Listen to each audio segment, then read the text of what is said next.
Business 24. Business 24. Votre chaîne d'information économique. 24 heures sur 24.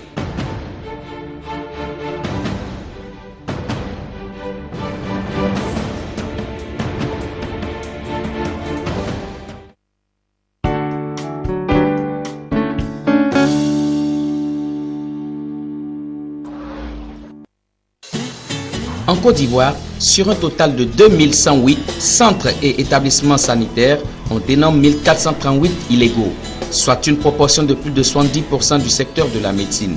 Le ministre de la Santé et de l'Hygiène publique, parrainant la cérémonie d'ouverture officielle de l'Assemblée générale ordinaire de l'Association des cliniques privées de Côte d'Ivoire, a exprimé sa quête d'un secteur sanitaire privé performant, complémentaire au secteur de la santé publique.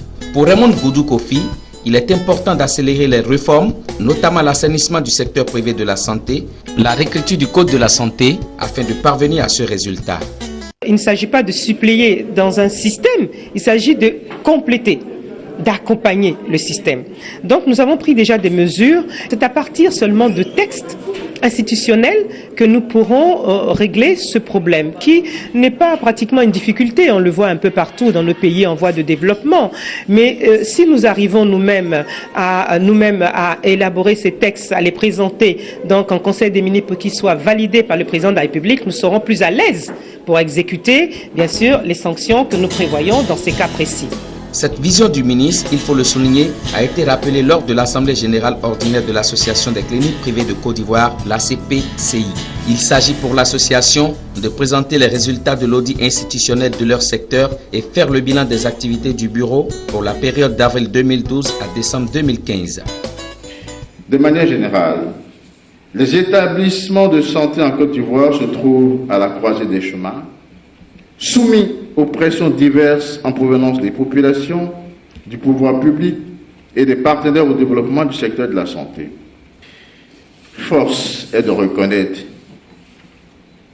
bien, malheureusement, que plus de 70% des établissements sanitaires privés sont illégaux. Cette assemblée était également un moment de réflexion sur la modernisation du secteur des cliniques privées de Côte d'Ivoire. Plusieurs propositions ont été faites. Lesquelles propositions seront présentées au ministre de la Santé et de l'Hygiène publique. L'Association des cliniques privées de Côte d'Ivoire, ACPCI, est l'instance faîtière des patrons des centres hospitaliers privés. Elle regroupe aujourd'hui plus de 60 cliniques et polycliniques répandues sur l'étendue du territoire national.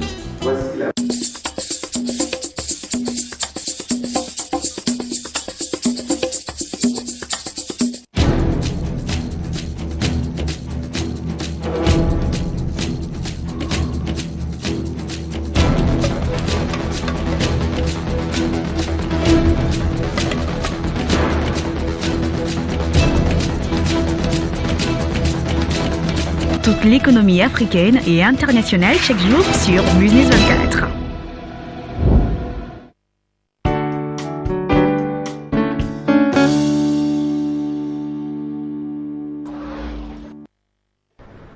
La décision de la création d'un marché financier régional commun à l'ensemble des pays membres de l'UEMOA découle notamment du constat que les États de l'Union ont fait de l'enjeu que constituait le financement des investissements publics et privés par l'épargne régionale.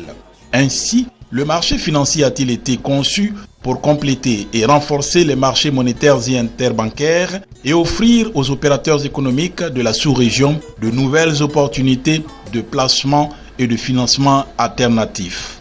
Le CREPMF a donc été créé par une convention signée entre les États membres de l'UEMOA le 3 juillet 1996 à Dakar, au Sénégal, avant de démarrer effectivement ses activités le 22 octobre 1997 sur les bords de la lagune Ébrié à Abidjan, après, bien entendu, l'installation de ses membres 2 jours plus tôt, c'est-à-dire le 20 octobre 1997.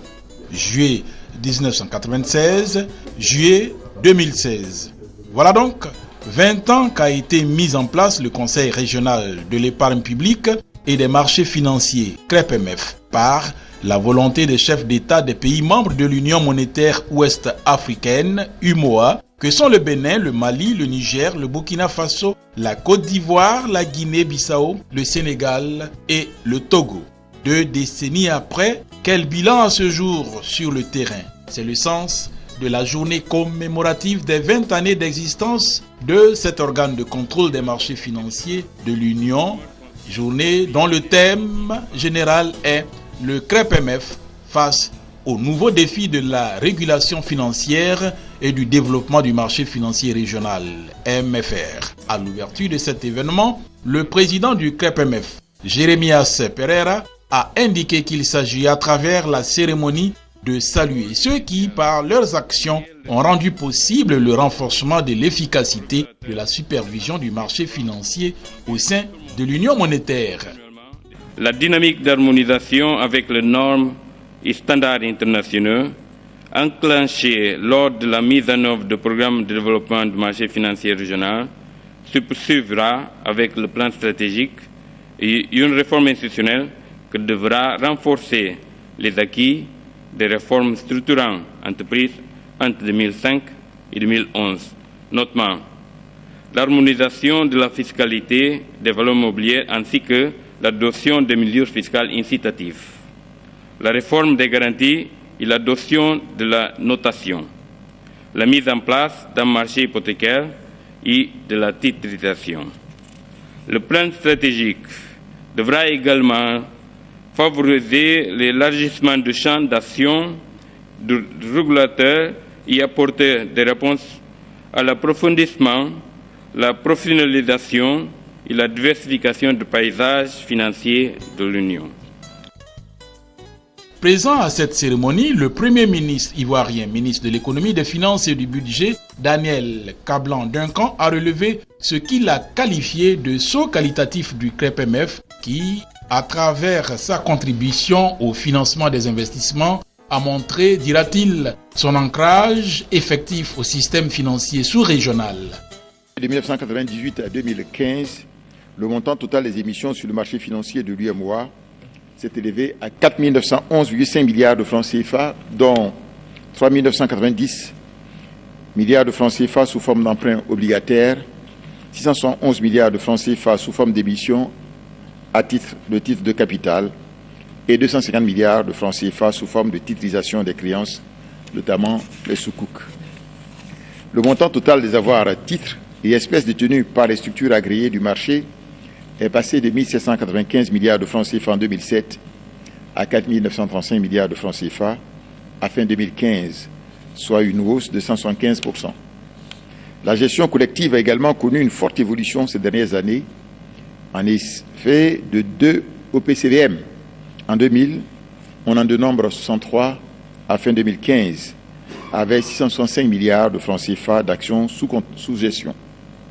En termes de valorisation, la capitalisation de la Bourse régionale des valeurs est passée de 5% du PIB de l'UEMOA en 2000 à environ 15% de ce PIB en 2015.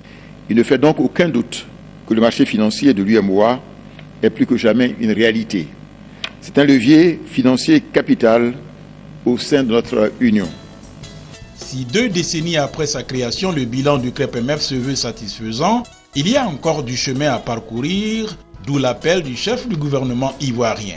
Le Conseil régional doit aussi faire sa mue pour s'adapter davantage à l'évolution du système financier international, afin de contribuer, plus que par le passé, au financement de nos économies grâce à une mobilisation plus accrue des capitaux. En effet, la crise financière internationale a introduit des changements fondamentaux dans l'économie mondiale. Les plus grands blocs économiques, y compris les marchés africains dont le Nigeria, ont adopté d'importants plans de sauvetage de leur système financier et bancaire en réajustant leur réglementation. Ces mesures visent à redonner confiance aux investisseurs. Et ces changements en vue dans le système financier mondial ne sauraient nous laisser indifférents. Dans ce sens, mesdames et messieurs les membres du Conseil régional, votre responsabilité en tant qu'autorité de régulation est grande quant au devenir de notre marché financier. Des chiffres clés des 5 dernières années avec en prime les perspectives d'avenir. Alors, de 2010 à 2015, comme nous le montre le tableau, on dira que sur cette période,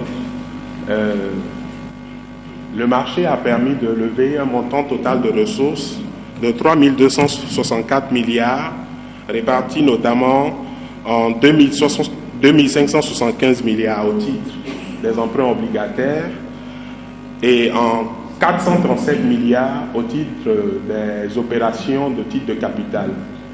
Au niveau des emprunts obligataires, on relève sur le tableau une présence assez prononcée des États qui ont sollicité le marché à hauteur de 78% de toutes les ressources levées au titre des emprunts obligataires.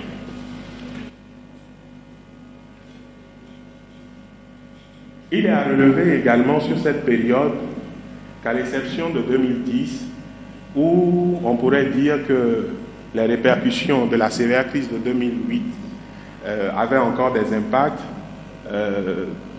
toutes les autres années ont permis de mobiliser une moyenne de 500 milliards de francs CFA avec un pic pour 2014 à 760 milliards environ. Toujours au titre de cette période, entre 2014 et 2015, il est apparu l'utilisation de nouveaux instruments financiers issus des précédentes réformes mises en œuvre par le Conseil régional. Donc à ce titre, en 2014, les États, via les soukouk, ont sollicité le marché à hauteur de 100 milliards et de 150 milliards.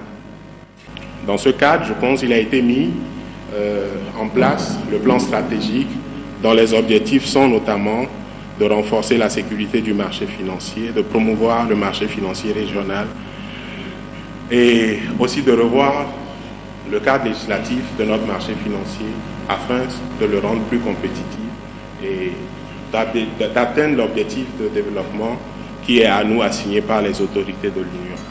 La journée commémorative des 20 années d'existence du Conseil régional de l'épargne publique et des marchés financiers a été marquée par deux importants panels. L'un sur les défis et enjeux du plan stratégique 2014-2021 du marché financier régional et l'autre sur le bilan et expérience du CREPMF et du marché financier de l'UEMOA. Le panéliste Kokou Gozan, ex-directeur général de la BRVM, ne cache pas son émotion. C'est le défi du succès. Succès parce que le marché financier régional a réussi à traverser des moments difficiles pour se construire progressivement avec les ressources locales. Et l'un des panélistes l'a dit aujourd'hui, beaucoup attendaient de voir cette initiative échouer. Mais elle tient, elle fait son chemin. C'est un élément important qu'il faut mettre en exergue quand on observe l'évolution de ce marché. Des réactions de quelques participants à l'issue de la cérémonie. C'est toujours bien que nous puissions nous rencontrer, pouvoir échanger, voir d'où nous sommes venus. Parce que si on sait d'où nous sommes venus, on saura vers où on va et donc on va trouver la route pour y aller. Et je crois que c'est un peu l'importance de cette commémoration et nous avons bien apprécié que son Excellence, Monsieur le Premier ministre de Côte d'Ivoire, lui-même vienne ouvrir ses travaux pour montrer l'importance que les autorités de l'Union accordent donc au marché financier régional, notamment le Conseil régional, mais également la Bourse régionale des valeurs mobilières. Nous avons des relations de coopération et dans le cadre de cette coopération, nous avons œuvré ensemble ces 10 dernières années parce que la COSUMAF a été créée en 2003. Donc, elle a beaucoup bénéficié de l'assistance du CREPMF. 20 ans, c'est une belle histoire, c'est un beau projet, c'est une belle vision des pères fondateurs. Un banquet à la hauteur de l'événement a mis fin aux festivités marquant le 20e anniversaire du Conseil régional de l'épargne publique et des marchés financiers.